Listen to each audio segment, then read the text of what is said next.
آخری گل اور گل ختم کرنے ہیں. حافظ ابن حجر اسقلانی فرماتے ہیں 40 سال ہجری دی گل ہے.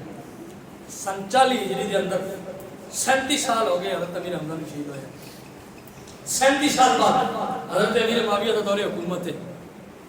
مدینہ شریف کے اندر نہر بنائی گئی پانی واسطے. نہر دی کھدائی دے دوران چونکہ علاقے کا تعین نہیں ہو سکیا تو کھودن والے لوگوں کو سمجھ نہیں لگی تو اس حدود کے اندر داخل ہو کے جتنے شہدا ہے وہ تک قبرستان ہے. کہتے ہیں جب کھدائی کی تھی نا تو وہ دے اندر کچھ شہیدانیاں صحیح سلامت جسم نکلے اور ایک کھودن والے دی کھدال کئی بیلچا جو مرضی کہہ لو وہ لگا ہے حضرت امیر حمزہ دے پیر تے تے او دے وچوں خون دا فوارہ نکلیا. او لوگ بیان کرتے ہیں حافظ ابن حجر اسقلانی نے لکھا ہے کہ اس طرح تازہ خون نکلا ہے جس طرح ایک بندہ آج بھی قبر دے اندر اسی طرح موجود ہے جس طرح اسی زندہ موجود ہے.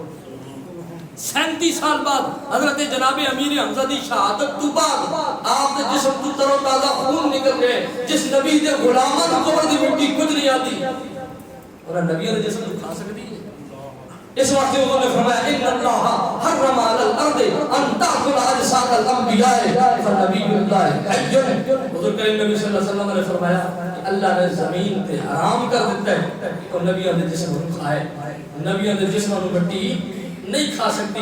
دوستان محترم 15 سوال ہے.